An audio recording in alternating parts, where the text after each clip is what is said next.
welcome to episode 31 of Last Turn. As always, I'm Bart, and I'm here with Evan. How are you liking your delve into the Witchwood, Evan? So far, so good.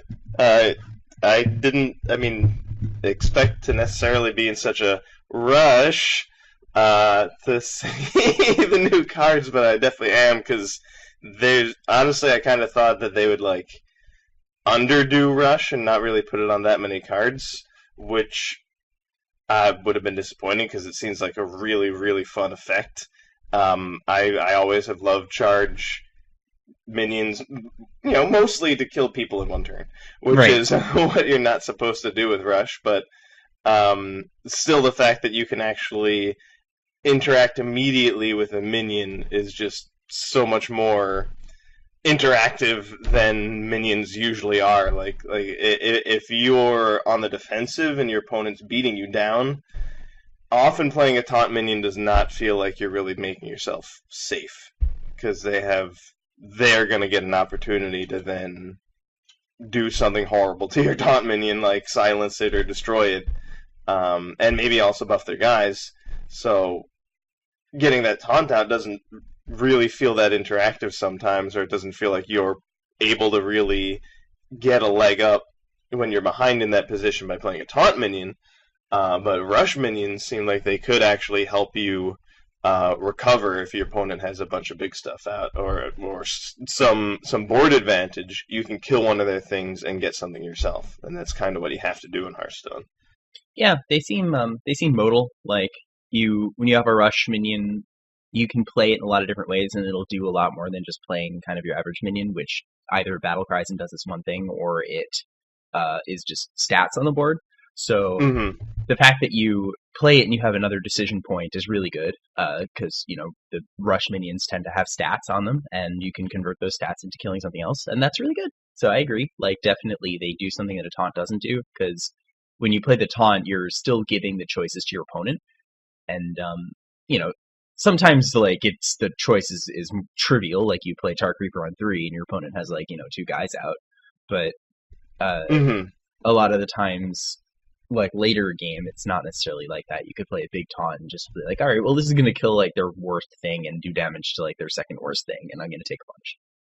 Yeah, or if it's really big, then you're just more and more afraid that they have the answer. They have the silence or the removal spell. Yeah, that's a really good point. Really, the set of ways they can screw you over when you put everything into a taunt minion just increases as the game gets later. That's why that turn 3 or coined out Tar Creeper's yep, this is going to hold the fort, because there's not a spellbreaker coming down. It's going to definitely do its business. But yeah, later on, if your opponent's got stuff out, what do? Well, now you can play a 5/8 and kill some big 5/5, and hopefully you have some way to deal with 2/2/1s, because they're going to get some muck. There's this Muck Hunter guy. He's one of the spoiled cards. He's an epic neutral, 5 mana 5/8, and he's got Rush, so you can attack. That means he can attack immediately, or she can attack immediately, but she can't attack the opponent's hero the turn she comes out. And the battle cry helps your opponent by summoning 2/2/1 mucks for them. What the muck? You're trying to figure out what the mucks are. I'm guessing just neutral, and no type, no minion type, the slimes from Sludge Belcher or something like that. Yeah, that's my guess too. I bet this information exists somewhere. Yeah, I guess if they spoiled it in a stream, they must have cast it, and then the element mucks rather would have been on the board. But muck, slime, ooze, the fact that those are all synonyms makes me think that it's going to work the same way. Yeah, same. And sometimes it'll say on the card if the thing it summons has some kind of buff, like taunt or whatever. Yeah, I'm sure this isn't going to generate a minion that has death touch or poison or whatever, and not mention it. Yeah, but that would be a lot worse. It is a lot of stats. In a deck that could potentially just kill the 2/1s for free, like Warrior with Blood Razor, or Warrior just has Ravaging Ghoul and 8 mana. This could be it would be insane. You know, a 5 mana 5/8, like that's really that passes the vanilla test. You know, I think the vanilla test for 5 mana is probably 5/6, Yeah, and Pit Fighter. this does something right away. Yeah, this is 2 more health. Like every stat gets exponentially better. Like the card gets exponentially more ridiculous once you go past that vanilla test. Yeah, for sure. Because every health you have means the huge power is going to get more opportunity to deal that damage. So it's not like that. I think of the attack and the health more like multiplicative than additive. So when you really start making the numbers big, the strength of the card goes way up.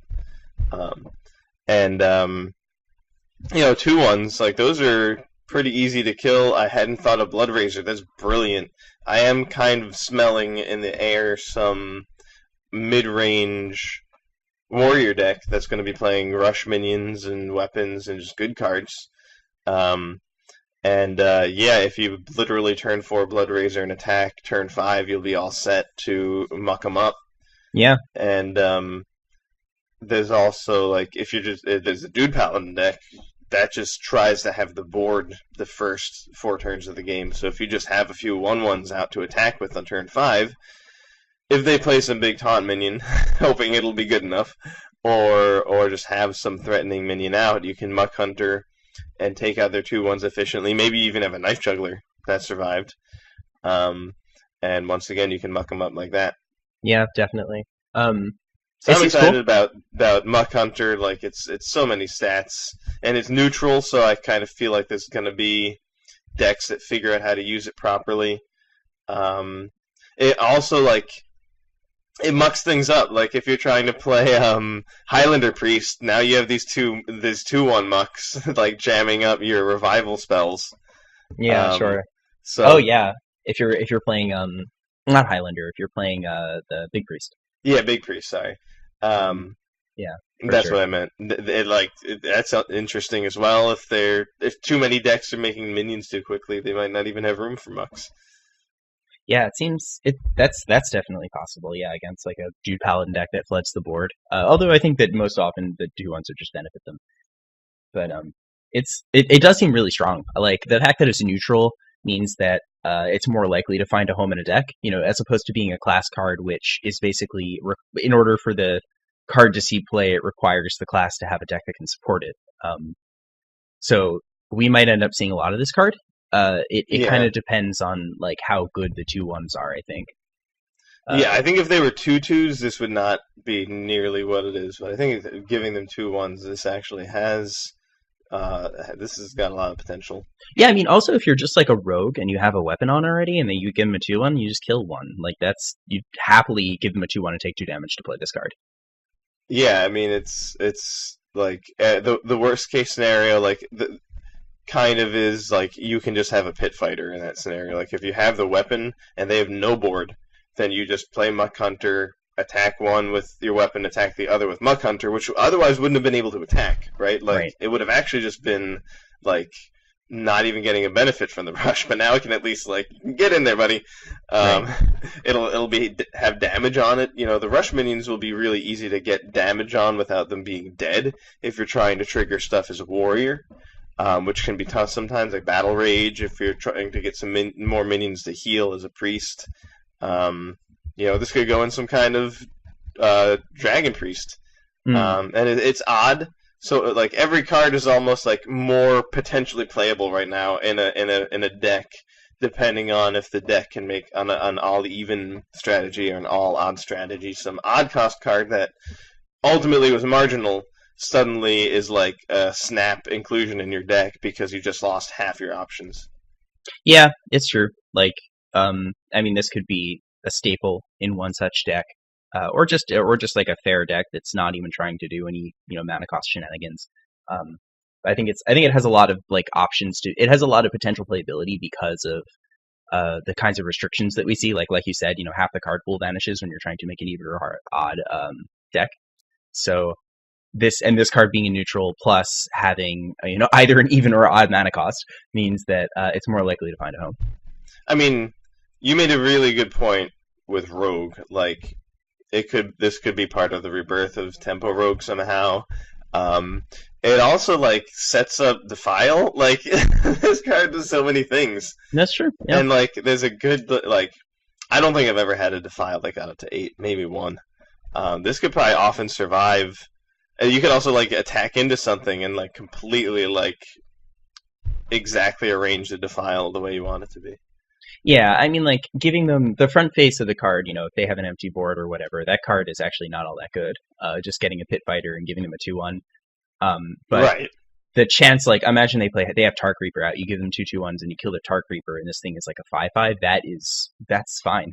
Yeah, like as long as you are on like the aggressive end of things and you're happy with that, and if you have ways to deal with 2/1s that are efficient, you're really happy with that. Yeah. So actually, the card that I wanted to bring up was Rotten Applebaum, but after seeing this card, I don't know if I like that card as much anymore. Which one is Rotten? So Rotten Applebaum. Oh, I is, found it. Oh, right. Yeah. This is this is one of my favorite cards. Yeah, the 5-mana 4/5 with Taunt, Death Rattle, restore 4 health to your hero. I think that is like, it's not quite Sludge Belcher, but it's the closest we've gotten in a while. Yes, exactly. Especially, it's unfortunate that N'Zoth is rotating, because I basically, every time an expansion comes in, I'm like, oh, have they printed the neutral Death Rattle Taunt? Like, has that happened yet? And, like, here it is. But, alas, N'Zoth has gone, so this playability goes down. My exact same experience every time. Yeah. Where's the taunt set of Death Rattle, and where's the Death Rattles that restore health to my hero? Those are the two things I'm looking for, and this is actually both, but it's just barely too late. But like you had mentioned, that was maybe on purpose. Yeah, I'm imagining that they saw what happened in Wild with Sludge Belcher, and they just didn't want. They just don't want that to happen. It's like, it's just too good when your N'Zoth brings back all those taunts. Like, when Blood Reaver Gul'dan brings back a bunch of taunts, how many times have you conceded to that? Most of the times. Same. A large percentage of the times. Yeah, it's even if they were like not necessarily Void Lords and they're just a bunch of Void Walkers and some Doom Guards, like that's enough. Yeah, but I mean, this card does seem pretty good. Although, again, after seeing this 5/8, it seems a lot worse now. Yeah, because you just smash into this and have a 5/4. Right. But the 4, I think restoring 4 health is non-trivial. Sure. Yeah. And a 4/5 body is a really great body. We've seen that with Keith, second-rate bruiser. Right. It will most likely be really destroying whatever attacks into it, and it'll probably take more than one thing. And it's got the 4 power, which is helpful against priests. I guess now I'm mostly excited for it standard-wise. You play it in Wild, which is pretty cool. But standard-wise, Hadronox revives it. Ooh. Yeah, I mean, it looks like it has some niches where it wants to exist, like Death Rattle synergies. But one of the biggest Death Rattle synergy just sort of left the format, so it might not actually have a home, especially if we see a lot of 5 power minions that attack immediately going around. This thing is probably just Tark Reaper, but way worse. Yeah, it doesn't have that brutal efficiency. Like Tark Reaper, like locks at the early game. That card is really extraordinary. Definitely more fun than I bring that up over, say, Nightmare Amalgam, which is like the card I'm the most certain we'll see play of what we've seen so far. Yeah, but that's like cheating. I mean, Spider Tank with every creature type is just good. Yeah, what is that called in Magic? Changeling? Has it. Yeah, I think that was it. So yeah, this is a 3-mana 3/4 with every minion type. It gets destroyed by all the crabs. You can always count on it if you need a beast or a dragon or a murloc. If you play a Thunderbluff Valiant and Hero Power, it'll get to attack because it's a totem. I mean, this guy's hilarious. It's that is a really true. funny card. Oh man, it makes your thing from below cost less. That's exactly what Shaman needed, is some other 3/4 that's a totem. Oh yeah, I was missing that. Like, Shaman, we haven't given Shaman a 3/4 totem in a while. I mean, granted, thing is rotating. I think that those sorts of Shaman decks are probably like far in the past at this point, but maybe they're not. You can Yeah, this play card this in seems good. It wild. seems playable. I think the spoilers we've seen so far have been pretty exciting. Obviously, there's some cards that are pretty unlikely to see play. There's probably some cards that are under or overvalued among these, but it seems cool so far. Another one I like to give a shout out to is the Babbling Book. Shaman got Babbling Book. Oh yeah, sure. Shaman has So, seemed to get some love. This is a 1 mana 0/1 beast with taunt, and it's a frog, so it's like a frog from Hex, because that's an 0/1 beast. And it has yeah, Battle Cry, add a random Shaman spell to your hand. yeah, it seems really good. So it it's definitely like it'll chump. It can provide a minion for some kind of evolve effect, though I think we're actually losing the card evolve. But you can play it with a thrall, and it'll be a body for like Flame Tongue Totem. Having a body in Shaman is really good. Definitely. And then it just pays itself back, so you can get some kind of spell. Maybe it'll be ice fishing, and you can get 2 Murlocs in your deck, and combo them out with Sapphire Spellstone and Rockbiter Weapon. That's what I would Right, do. and Wind Fury. Yeah. Yeah, But the thing I had noticed is that you can get it off of Stonehill Defender. It is a taunt minion. yeah, that is So cool. and it's on class. So Shaman just got it. Even though it's losing thing from below from the Stonehill roster, as far as like really great cards that you'll see frequently, because the class cards appear more frequently on Discovers than non-class cards. Now you can count on picking up a Witch's Apprentice frequently, which is slick. A Stonehill Defender, pay 3 mana for 1/4 that gives you an 0/1 that gives you a spell. Like, that's some value. That's value. Yeah, it seems cool. I think it'd be better as a totem, but as a beast, it's fine. It has a creature type that could potentially be relevant. That would be cute if this were relevant somehow. Yeah, it's neat. But let's move into our main topic. So we wanted to talk about interaction in Hearthstone. So interaction is like in a lot of card games, it's something incredibly important. It's what keeps these games from being solitaire, is your ability to play cards that in some way affect what your opponent is doing, not directly sort of advancing your game plan, but thwarting theirs. Right. So in Hearthstone, I think interaction is actually pretty limited, but it's definitely present. So we wanted to talk about maybe, what sorts we have in Hearthstone, what we predominantly see, maybe why it's so weak, what we don't see, and what maybe why we don't see it in Hearthstone. I think there's a lot of reasons why we don't see certain types of interaction that is really common in other games. But yeah, so why don't we start by just broadly defining the interaction? I guess we kind of already did that, though. Yeah, it's a big part of it. Like, I guess the most direct example of interaction Hearthstone examples are helpful. Yeah, it would be like secrets, because that's really the only thing that you get to do during your opponent's turn. The only thing that will really interact with your opponent's turn is your secrets. Or yeah, I mean, it doesn't even necessarily have to be on your opponent's turn. I think that Fireball is a good interaction spell. Yeah, I mean but that'll always be during your own turn. Yes, for sure.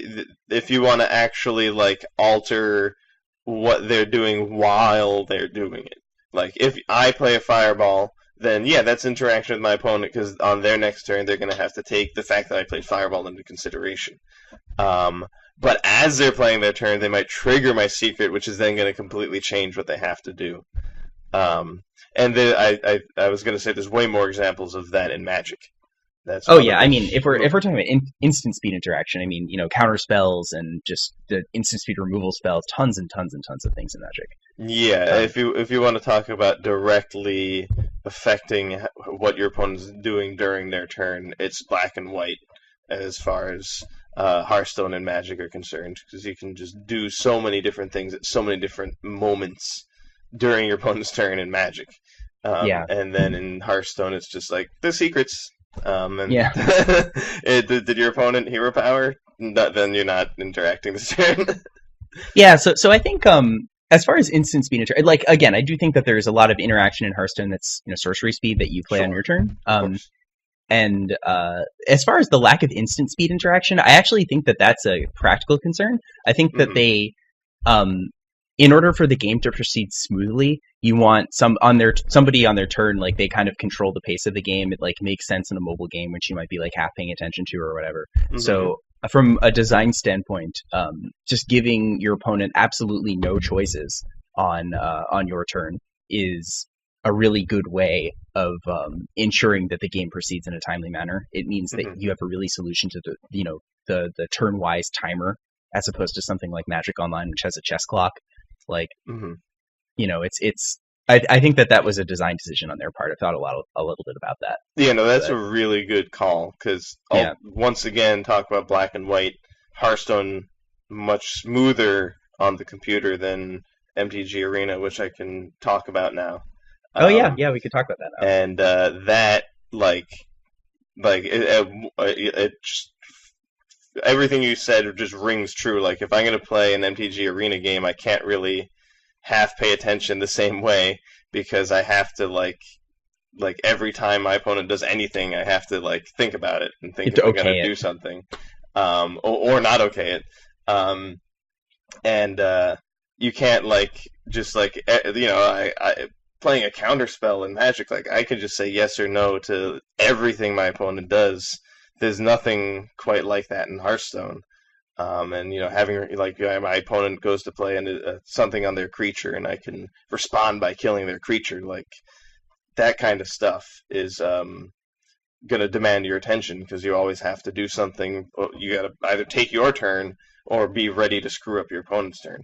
Yeah. But it makes it much less smooth. Like there's definitely a lot of times where it's like just sitting, clicking OK over and over again, Yes. and like Yes. Yes. Yes. very carefully trying to get to the exact right phase of the combat step to play your spell, and like not screwing it up and just going like slowly chugging along, as opposed to just the completely fluid, back and forth of Hearthstone. Yeah, it's really the back and forth nature is really nice. I mean, yeah, that's basically exactly right. Like in Magic, even on a turn where your opponent draws a card and passes the turn, like you technically have you the opponent technically have like 5 different places on their turn where you can play a spell or more. There's like during every one of their phase transitions, you have the opportunity to play a spell, and there's like several per turn. So it's in Hearthstone, you just don't have that. So like that's a deliberate decision on their part, and I do think it makes sense for making a fluid game experience. So like even if it is ultimately limiting in terms of the types of gameplay we see, we might hate the game a lot more if if you did have those types of cards. It might just be a much worse experience. It definitely wouldn't be Hearthstone. That's for sure. It'd be a completely different game. It's really definitely great that they made it this way, and then they're sort of giving themselves a challenge. Well, how do you still maintain the interaction? Yeah, for sure. So that's like one type of interaction you can have that we just don't have in Hearthstone. Secrets are like pretty much it, and that's fine. They're cool. There's a huge design space in secrets because Mm-hmm. they can trigger like I said in Magic, you have so many opportunities in your opponent's turn. Like you said, during the combat phase, there's many steps like on attack, on block, on damage, where you can do something. And you could basically design secrets with that in mind. Like, oh, when your opponent damages you, do this. When your opponent attacks you, do this. When they attack a minion, do this. When they cast a spell, do this. So there's a lot of space in secrets, and there's a lot of classes that have access to secrets at different power levels to make interesting cards that can screw your opponent's day over. Yeah, it's definitely good that they've been introducing them slowly, but I'm glad that they continue to make more and they let Rogue in on the fun. I think is really awesome. Yeah, I think so too. I mean, they said that was going to be like a one-time only thing, or it is likely that, but who knows really? I think that, they don't commit to saying stuff like that because that's just silly. People just get upset at you for no reason. Yeah, So, I'm sure that Rogue will get more secrets in the future. Maybe not in this set, but I mean, like this set is spooky, and if there's anything that's I don't know much scarier than a rogue that plays a secret, like oh my, oh yeah. I god, mean, rogue's already screwing your day up. He's like, wow, that rogue has no mana. They could play their entire hand. Um, so, but as far as the interaction you have in your turn in Hearthstone, it's even still limited. And I think that there's a pretty big reason for that. I thought a bunch about it, and we sort of had some discussions, and like I think the reason is that the kinds of permanents in Hearthstone are really limited.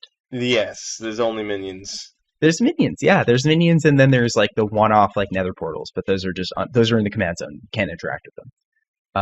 The card like the things that occupy space on your board but don't do anything, like the darkness when he's dormant, or the Sherazin when it's dormant. Mm-hmm. So they're like exiled.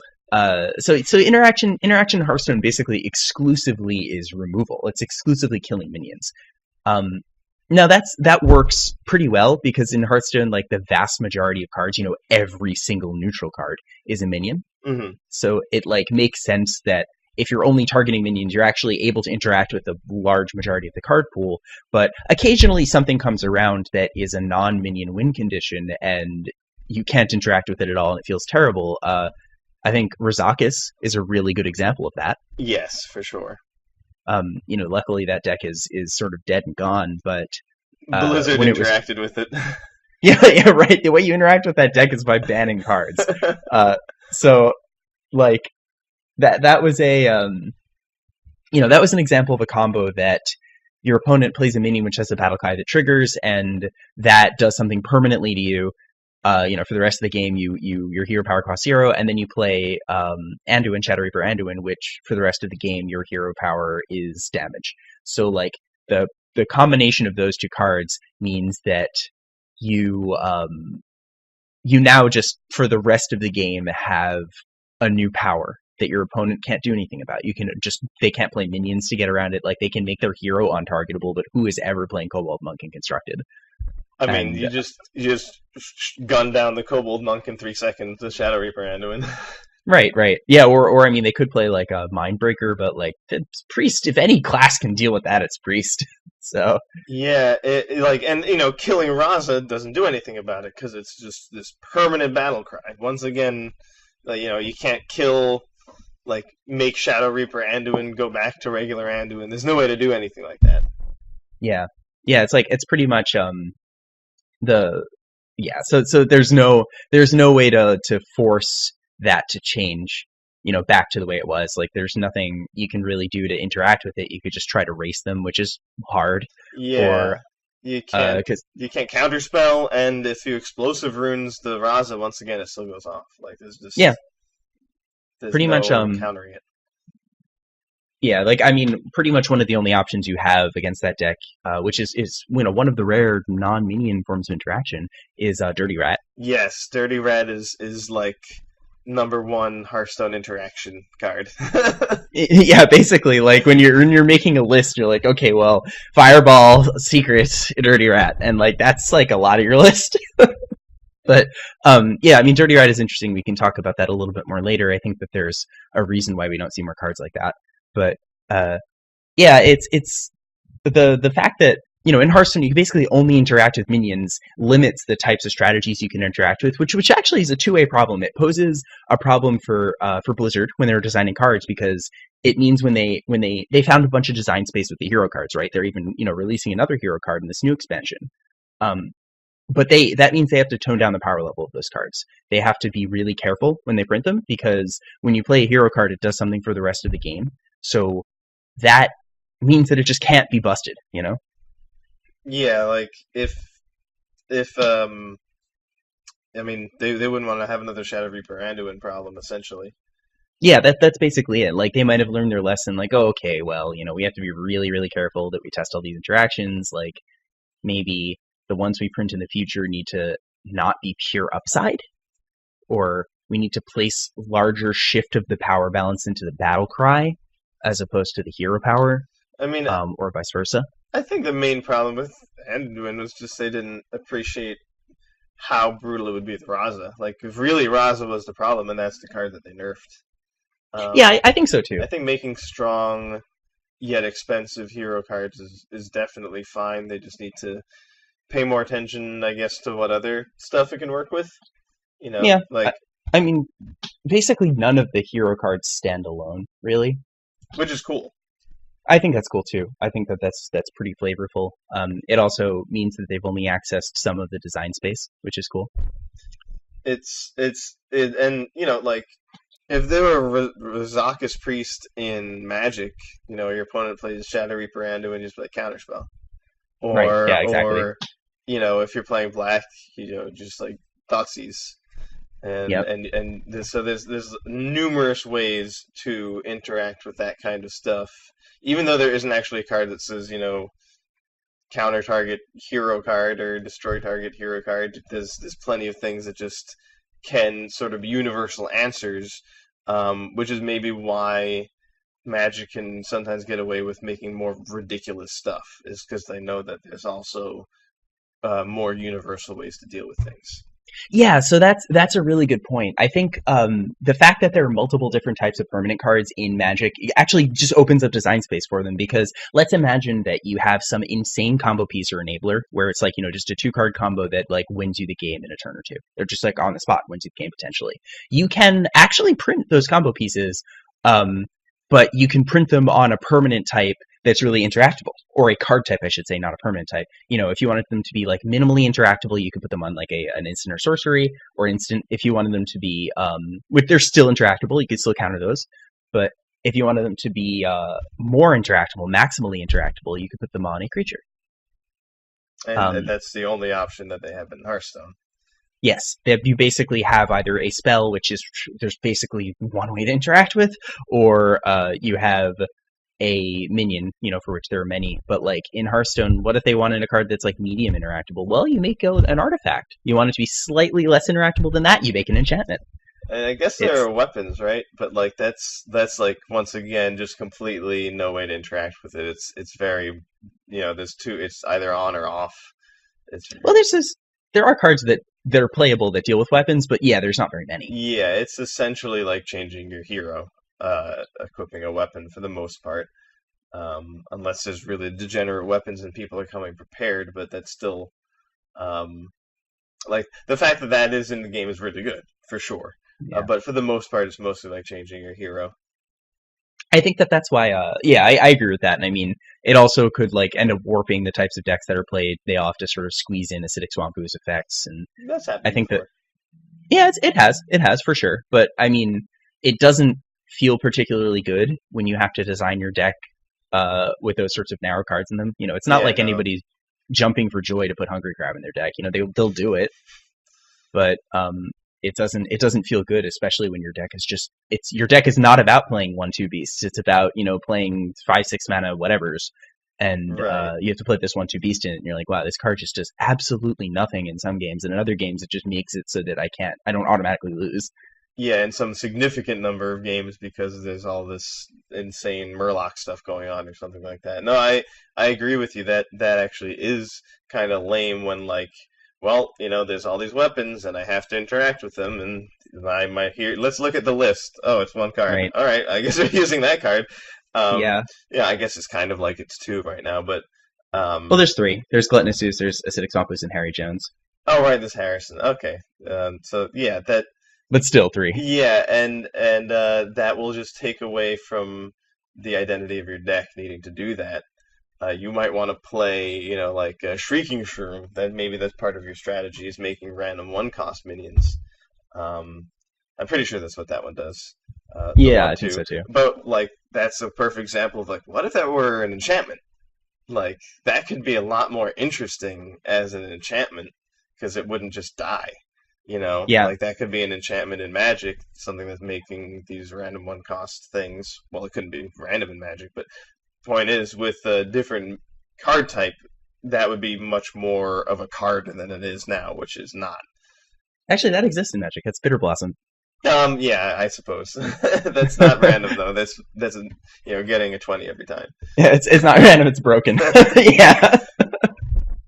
But still, it's yeah. Wow, I mean, you're right. 1/1 flying fairy. What do you know? How about it? Surprise! Oh my god, it happened again. It's even less mana than friggin' Shrieking Shroom. Yeah, I know that's really dumb. It's like a 1/1 flyer in Magic is like one of the best cheap creatures you could have. I mean, there's or 1/2, the freebooter. We just talked about that. Yeah, definitely. Yeah, uh, this is this is a bit of a problem. It's or not a problem. It's a bit of a restriction that the Hearthstone designers have to deal with, and we as the player feel that restriction because we can feel like there's no interaction.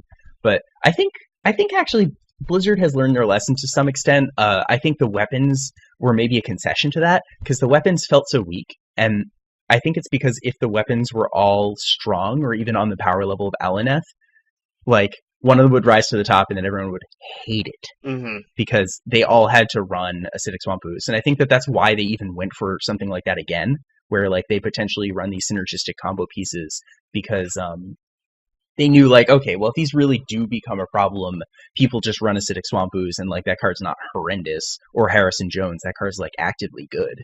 Uh, in Harrison Jones, like if you're playing control deck, could potentially advance your game plan. Right. Um, so that's that is a fine. It's like not a super duper feel bad kind of thing. You just make the weapons really expensive, and then Harry Jones becomes a reasonable option, and then everyone's like, and then the aggro decks play Acidic Swamp Ooze, and we're all happy.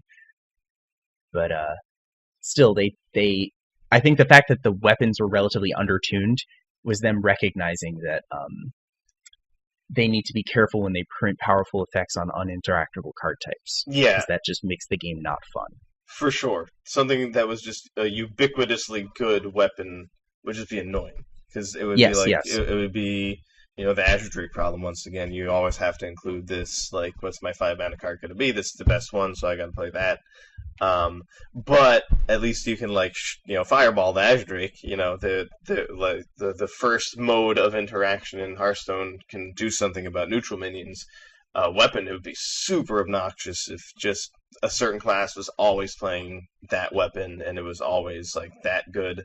I think they made a good they did a good job making them really niche and like potentially good in the right situation, and a few of them were like the Warlock one actually. Once again, they're all narrow, but a few of them turned out to be competitive. Yeah, yeah, totally. Alaneth was kind of obviously competitive, but the other ones, all kind of seemed like clunky. Like paying 5 mana for nothing with Skull of the Minari did not seem like it was gonna be able to get there, but it has proven otherwise. Yeah, I mean, I was when I saw that card, I was thinking like, oh, this seems okay. It doesn't seem that much better than okay, but it Yeah, turns out it was. and I never feel bad when my opponent plays a Skull of the Minari. I'm like, all right, I have a turn to like try and get more damage in and get ready for whatever is coming down next turn. But it never feels like oh, they have it again. That because there's also like possessed lackey. There's plenty of other things that they can do that are about on the same power level. It's just Yeah, it's just another. It's just another piece of the combo. It's not some 2 mana fiery war axe. Like, oh, they have it again. yeah, yeah, right. Like, well, game's over. Yeah, it's not like it does feel better than like oh, we'll serve into Dark Pact into darkness rises. That feels terrible, but Yeah, and it's and sometimes they don't even have a demon. Like sometimes they're bluffing. So yeah, that yeah, it's I true. think you're right that they must have been aware of that when they were making those weapons, and that making them rather than ubiquitously good, really niche was absolutely the way to go with them. I think so too. Yeah, it's just it's safe. It's them being careful. Like because designing cards is hard. It's hard for the same reason that predicting whether cards are going to be good is difficult. Granted, they have a team of playtesters, Hmm. so they can actually like make these things and try them out. But time is limited, and like there's way more. If you've ever like worked in a job that requires creativity, like just a creative job where you're producing something, like there's way more ideas than there is time. Time is the limiting factor when Mm. you are trying to create. Like if you're, maybe if you're an artist, you're definitely that's the case. It takes a really long time to produce a piece of art. If you're a software engineer or gameplay designer, I'm sure that you have like you wake up and you're like, wow, that's another idea for the notebook, and you just have a notebook filled with possible ideas, and you just don't have the people to implement them. So they need to be conservative, like Hmm. they're going to come up with a set of ideas, some they think are good, and they know that like, okay, our limited play testers are not going to be able to test every single possible iteration of decks that run these cards. So whereas players more or less will be able to because there's many more of us. Yep, that is exactly what we do. So there's going to be like some of us who are like, oh yeah, I can't wait to make a deck around based on some silly like a toe waggle explore Goro. I can't wait to do that to my opponent. Or like yeah, something like that. But it's challenging for them, so they need to be really careful, when they print out interactable stuff. Yeah, Um, and they were still willing to give Priest a 3-mana card that says, create a 5/5 dragon on it, though. Like, they still found a way to make these really enticing, like, maybe that could be really amazing, like, maybe that could be broken. It's not, there was no way to know, Dragon Soul looked like it would be bad, and it has been bad, but it still yes. is a 3-mana card in Priest that says you can start getting 5/5 dragons. Like, they didn't not let the cards like at least have some potential, while still making them safe. Like that's the kind of text. Like if somebody just said to me, "Hey, Evan, they're gonna make a card that costs 3 and in priest, and you get 5/5 dragons out of it," I'm like, that sounds like it's not going to be fair, and that they shouldn't print it. And they found a way to make it fair and print it, and that's cool. I like the fact that card is one of those things that's in like the back of my mind that it would really be a fun thing to design with, and it hasn't been possible yet, but we have a new set coming out. This is like the exact Hmm. right time to start thinking about those cards, and maybe there's going to be an odd cost Dragon Soul Priest deck. Who knows? Yeah, I mean they've one is an odd number. Yeah, like they've Thank you. done. The Yeah, it's insight. just, yeah, I'm here for your math reference. If you ever need to check anything out, just pass it to But me. is it Prime? Yes, right. I think it's agreed that like it doesn't count. I think Okay, it's I agreed that see. you just never ask anyone about 1 and 0. I think that's not true, but that there's anyway. There was probably even a discussion on this on Hearthstone. That's embarrassing. Let's move on. Um, so they they've been pretty limited in the type of interaction that they've given us. Like we say that most of it's on minions, but what are alternatives to that? What have other card games done? I think one of the we talked about like right away. We talked about cards like counter spells and counter magic, for which there's one in Hearthstone or just a few, and there are mage like spellbender counterspell that basically interact with your opponent's instants and sorceries or just cards as your opponent plays them and makes them not happen. Those tend to not be that fun, but Right. um, another type of interaction, which is maybe even less fun, is hand disruption. Yeah, that does not So feel good. Delinquent Duo, for example, from Yu-Gi-Oh! yeah, Delinquent Duo, just ridiculous. A game that has like no mana, so you basically just play as many cards as you want in your turn. They like that card it's a one card that you play and your opponent gets rid of like two of their cards. Like I think your opening hand size is 5 in that game, and that's huge. You're just 2 for winning them, and you're losing like 1,000 life points. That's an eighth of your life. 12.5%, but that's still close to You nothing. clunk out 40% of their hand. It was one card at random, and then they discard a card of their choice. But like that was devastating. That first Yeah, that random card's card, not like fair. you just completely ruin whatever they were gonna do. Yeah, I mean it's and the cost is just way too low. I mean you're paying like an eighth of your life. Uh, in Magic, Thoughtseize is like a little bit less than an eighth. But that's a card. It's like a 1 mana spell. You look at their hand and pick a card, and they discard it. It costs 1 mana, less than an eighth of your life, and like it only gets one card. Granted, it's your choice, but still, it's like It's yeah, not the Delinquent Duo. neither of those cards. It's not Delinquent Duo, but it's still really, really good. It's still one of the best hand disruption spells in Magic. Maybe even the best. And so that definitely doesn't feel nice. Like in the card game Magic or any of these card games, really, you draw your opening hand and you look at it and you kind of like figure out, oh, I'm gonna do this turn 1, this turn 2. You might even get excited, like, oh, this is gonna work out this time, or oh, I kind of feel like they might have this, but I actually have the answer for it. And I've been trying to be ready to have this answer. I put more copies of it in my deck, and their opponent's like Thoughtseize, like, oh,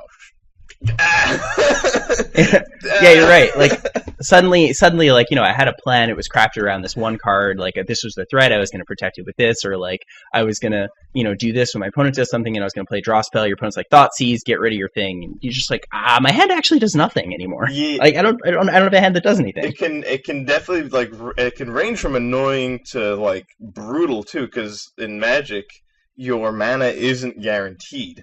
In Yes. Hearthstone you always get a mana crystal every turn. Thank you, Blizzard. But in Magic you got to fight for that stuff. Sometimes you'll keep a hand where Thoughtseize cannot get lands directly. Lands are what make mana in Magic, and so Thoughtseize can't directly get rid of those. But you might keep a hand that has very few lands and some kind of card that is low cost that will help you get more, and then you get Thoughtseize, and then you just can't even play the game. Oh yeah, because like you keep like one land Llanowar Elves and like Rampant Growth or something like that, and your opponent like is just a 2 mana ramp spell that'll get you mana, or like just a 2 mana spell that does something, and you play your land. Or no, your opponent goes first. They're like, okay, Swamp, Thoughtseize you. They take your Llanowar Elves, you play your land, you pass turn, you never draw a land again, and you never play. And that game has just completely been stopped by Thoughtseize. That does not feel nice. And actually, the worst example, or the example of something that even is more cruel, is Hymn to Torok. That is essentially Delinquent Duo in Magic the Gathering. That is actually Delinquent Duo from Yu-Gi-Oh! Let you pick a card. Hymn to Torok is just 2 random cards for 2 mana. So Yeah. on the second turn of the game, you can make your opponent discard 2 random cards. If they only had 2 lands and you hit both of them, like, good game. That's it. Yeah, they're not getting mana. They're not casting spells. It's not like so. Hand disruption can be really, really, really brutal. Miserable. It can be horrendous in its absolute worst forms. Implemented improperly, it is quite painful. It's like someone that doesn't know how to like draw blood properly. Yeah, it's not fun really for anybody. It's not fun for your opponent. Your opponent gets to like make a decision and they get to think about your game plan, but like you as the recipient, or rather, yeah, the caster gets to like make a decision, but the opponent just like they have their opportunity to play taken away from them, potentially, and sometimes it's left to chance, and that's really bad. That's so much worse than like playing your minion and it maybe like having a chance to fight and it getting stopped by their minion, like not even getting to play it. That doesn't feel good. Yeah, and I mean, like maybe you'll have a deck that's built around like one spell or a type of one particular card. In Hearthstone, there's a lot of, the legendary mechanic means that you have a lot of build around one-ofs, and these are cards that you're kind of hoping or expecting to draw, and like you need to play them in order to win. If you had hand disruption, like they just couldn't print cards like that, and like that would take away such a massive part of. That would invalidate such a huge part of the Hearthstone card pool, and it would take away so much design space from them if they couldn't print build around one-ups because there was just like Thoughtseize. Like they were just, cheap, efficient interaction that classes had access to. Yeah, like if it was easy to do that, like things like Reno Jacks and decks just wouldn't have been a thing because you just always like stop their Reno. Like, no, Thoughtseize Reno, like, okay, well I'm playing a shitty control deck. it's you're right. It's really hard to like prevent them from playing the Reno Jackson. There's Dirty Rat, he's great. The hand disruption card in Hearthstone. Like try to get lucky when they have too many cards in the hand. One of which is not Reno Jackson and like Cold Light Oracle or Naturalize, like force them to draw. But like that's it, and like that is good because it means you can count on your Reno. Like when they print a new crazy legendary, you can like count on it being able to do whatever it says it does for the most part. Yeah, I think that's really good. Like it means the trade off is that they have to be careful on what card type they put these types of effects, but and like how these effects look and whether or not they're broken, etc., etc. But I think having access to them is just awesome and gives us so many of the most interesting decks in Hearthstone. Because like otherwise it'd just be a bunch of decks where all your cards do the same thing, and those decks are called aggro decks. So it's all your cards do damage to your opponent, and then you do that and you just play enough of them and you win. That's not that fun.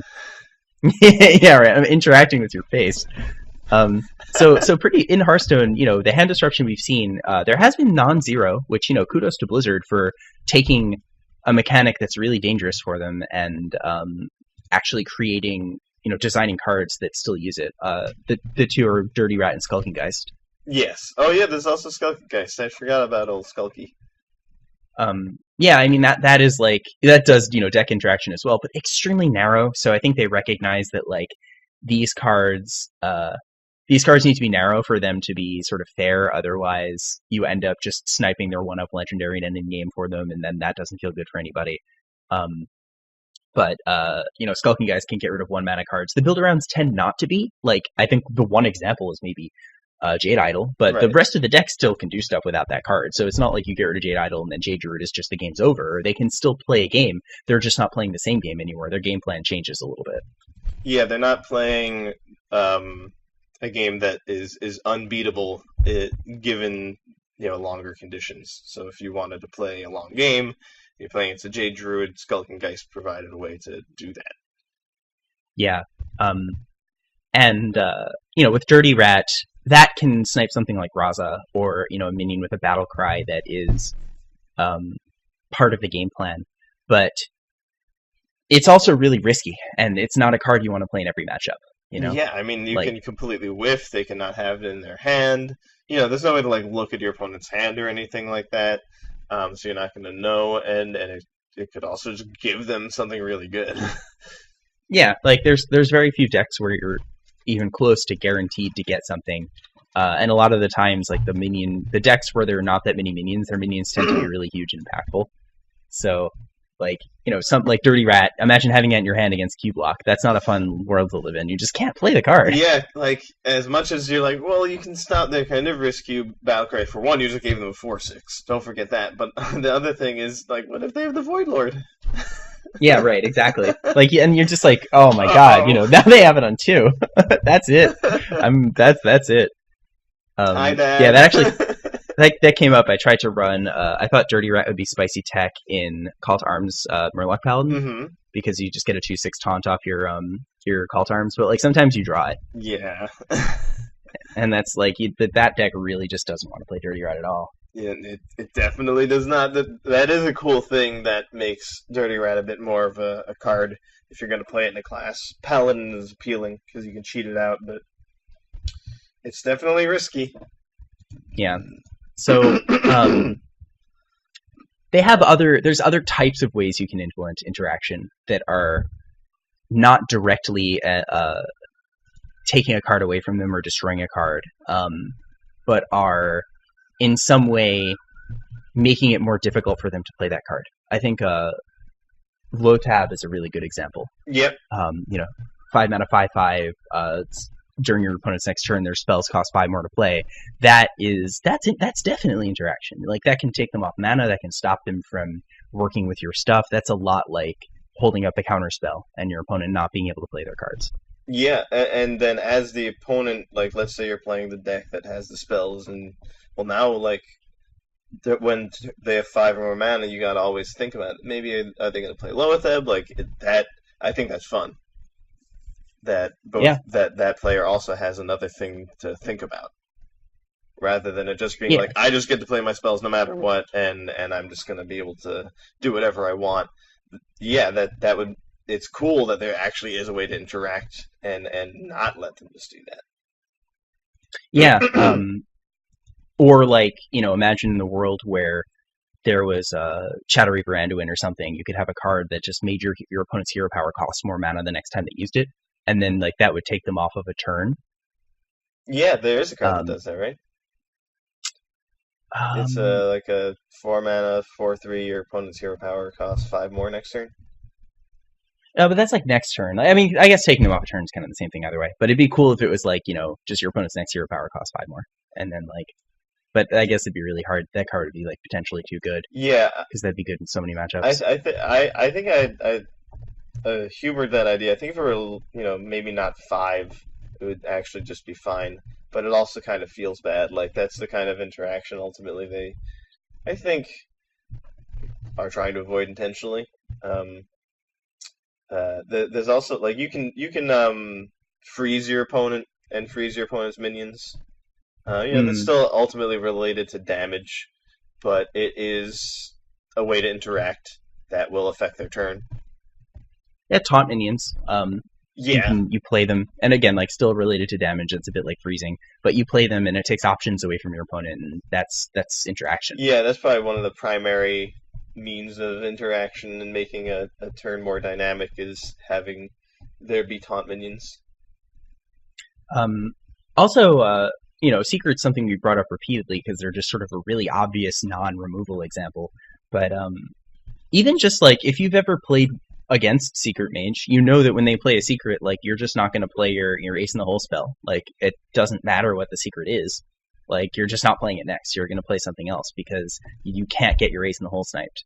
So forcing them to sort of play around a card, even when you don't have it, it does take options away from them. It is a type of Yeah, interaction. it changes. It will definitely change how the person plays out their turn. Yeah, and I think that's part of the reason the deck is so good is that like you get to cheat on mana in a lot of you get to cheat on tempo, I should say, in a lot of different ways because one, you're cheating on mana. The deck is just constantly cheating on mana, and two, you change the things that it's best for your opponent to do, such that they end up having to use more mana to cast the cards they want to cast, and that's just like the combination of you getting more mana and them getting less mana is just awesome. Yep, it can be a pretty big difference.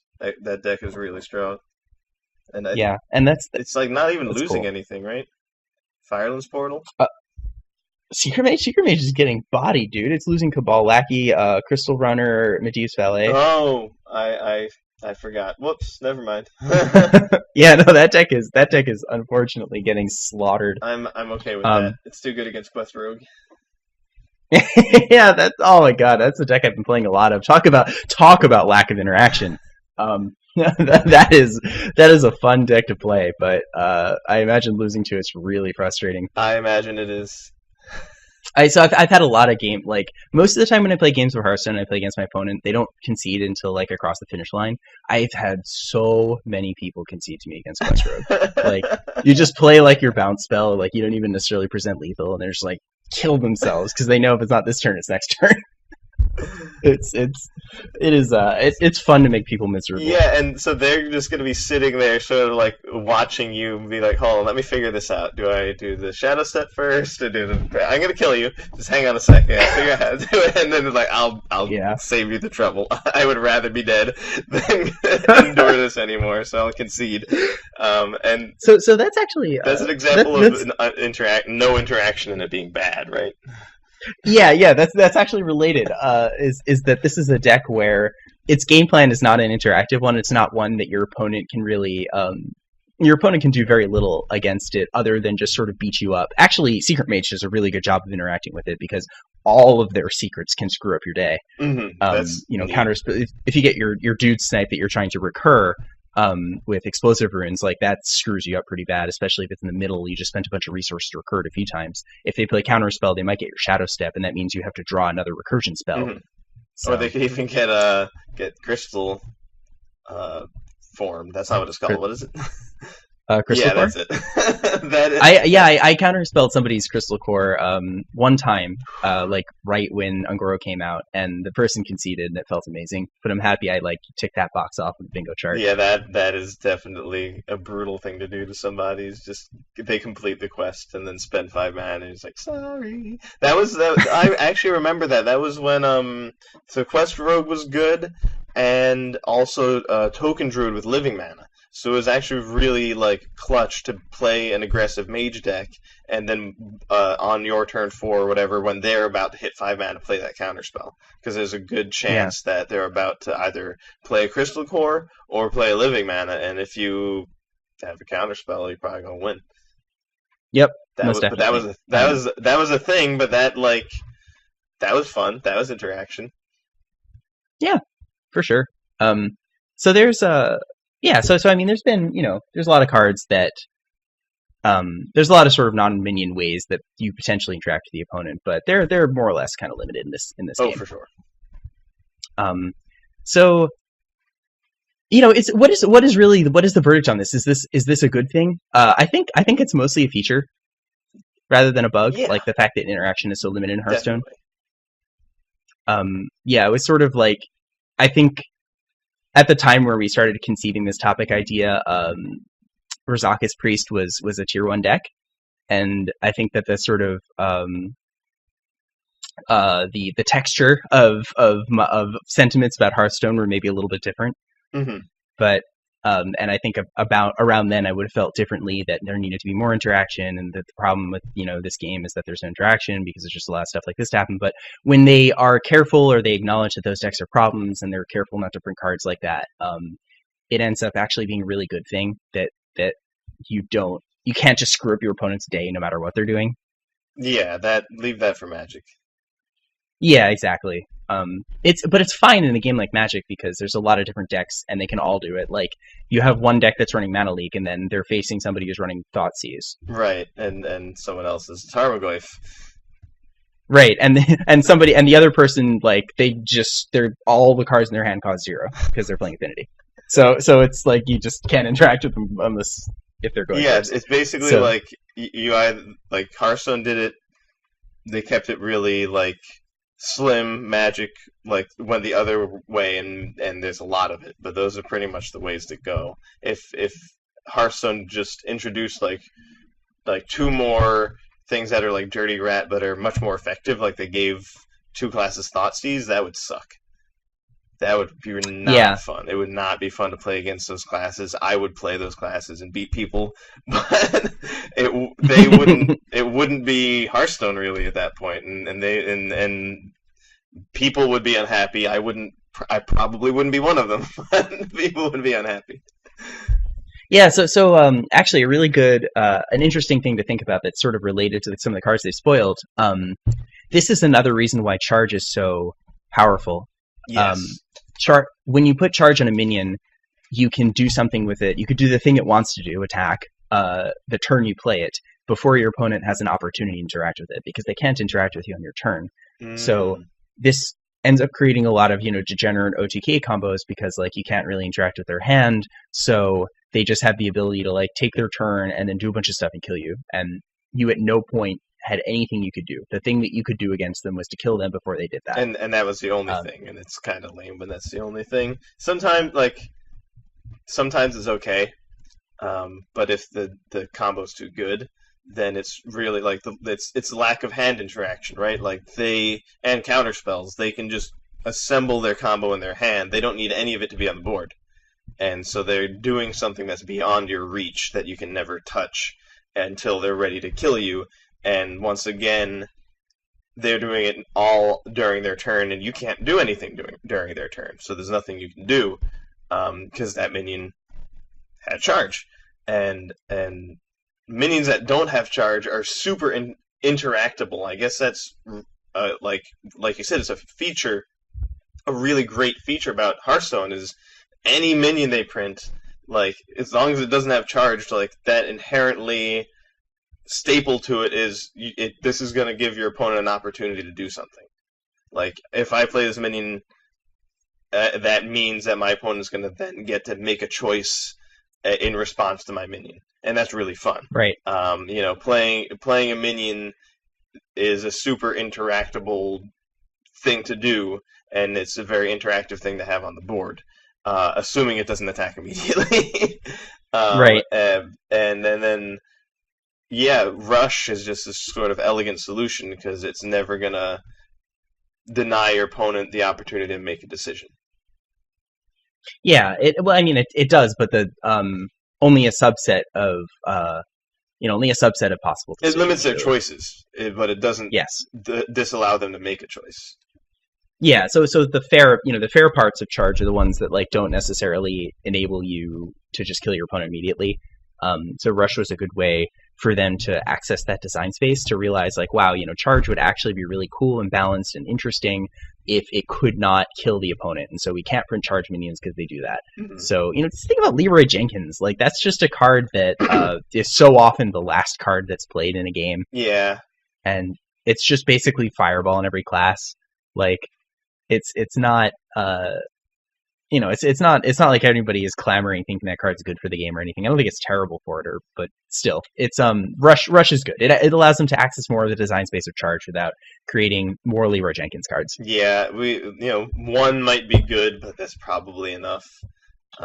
Yeah, I do still think that there are a few I personally really liked killing people with the Raging Worgen in one turn, But I also at the same time have to agree that this rush is actually a really great idea, and not letting people do that anymore is probably a good idea. Um, but a few things like Argent Horse Rider, like I think they nailed it with that card. That's a Mm, creature minion that has charge that I think is totally fine with charge or not rush, and it was a good card that got played, and it's really tough to break that. It's got so few stats. Like it's yeah, got like essentially a defensive effect in Divine Shield rather than something aggressive. So that's they've definitely nailed it, and it's not like charge isn't okay. It's just that what they could put that word on was a very seriously limited set of cards and effects because of the potential of just killing your opponent. right. So Rush just lets them access more of the design space by removing some of the power, some of the more toxic parts of Charge, the more limiting parts. Charge has its place. Yeah, I think exactly. the Horse Rider is a really, really good example of a card that was good. It wasn't broken. It didn't see play in every deck, but it was, or even every aggro deck. But it saw play in a lot of minion-based decks, and it never felt terrible, even when it was going face. Yeah, it's not Leroy Jenkins. Right. Um, so yeah, it's just interaction is something that is limited in Hearthstone. It limits their design space, but it's pretty. I don't know. I like it the way it is. I think that's sort of my final verdict on it. Yeah, me too. Yeah. They have been like occasionally giving us like little like bits of hand interaction and you know the kind of stuff that is in Magic maybe. There is the card counterspell. Like I would think that that was something that they had to talk about for a long time, um, or at least they probably all agreed that it had to be in the game, but like how is that going to affect the game is something that they have to think about because there is this thing that stops any spell, but I think they managed to make it like because you don't get to pick which card, it's definitely not too powerful or anything like that, but they did a good job with that. There is a way to do it, but it's not broken. There is a way to Yeah. stop your opponent's uh, Raza with a dirty rat, but it's not easy, and I think that that's a really fun way to treat those types of interaction that are potentially toxic. Yeah, I think so too. Um, it's nice they found a way. I mean, they're creative and talented, and they sort of blazed a trail. I think that this game is novel in its mechanics, novel enough that they had to sort of figure out all this stuff themselves. So it's pretty impressive that they managed to get this far. Yeah, I mean, I think I like Hearthstone, I guess. Same. Yeah, that's also my extremely strong sentiment. uh, Well, this game's okay. but you can like imagine this game without Counterspell and without Dirty Rat, and like if you just took those cards out of Hearthstone, would it really change anything? Like, No, no, sure, not at all. actually, Secret Mage would be not as strong, but like this is like one of the few times any mage deck is affected by whether or not Counterspell is present. That's been a pretty underplayed card, or non-played. Um, Yeah. so you could just take them out, but then like you have a less diverse, less fun game. Like the game is more fun for those ways of interacting, even if they can be unfun things sometimes. There's it's about moderation, I guess, and the little bits that they've given us have been moderated well. Yeah, I think so too. Do you think that's a good place to wrap up? Yeah, it's we'll see if they screw that up or not over I think this so too. next Yeah. week I mean, if they show us anything horrifying. I'm not, I never expect it, but yeah. I can't wait for them to make Corridor Creeper again. But hallway anyway. wanderer. It's a Oh no. 5/5 beast. Yeah. It costs Oh 8 my minus god. 1. That card is It's a funny card. Anyway, so if you like funny cards, you can check us out on Twitter at twitter.com/lastturnhs or facebook.com/lastturnhs. You can also go to lastturnhs.com and find links to all of our social media and our content. If you like our podcast, you can find us on iTunes or Google Play. Just search Last Turn. On YouTube, we upload our podcast there as well. So a lot of different ways you can listen to us and engage with us. Come talk to us. Actually, the fan interaction that we've had so far has been all really positive. So, thanks for reaching out. We really appreciate it. It makes us feel pretty cool. Knock on wood with that. So far, it's been pretty positive, right? Oh, yeah. I mean, somebody's going to come at some point and slaughter us, but that's fine. That's the internet. I'm looking very much forward to it. Definitely let us know what you think about the show and also the new cards in the Witchwood. We have a full spoiler list on our website. I guess now that they released some stuff, it's technically not full, but maybe by the time you hear it, it will be, and you can check out the new cards there and let us know about your hype levels. Yeah, please. If you feel like we're underrating a card or we neglected to mention something you think is broken, talk to us about it. Just tweet at us. That's probably the best way to reach us. You could also email us, but we check that somewhat infrequently. Whoops. So, we will catch you guys next turn. See you next turn.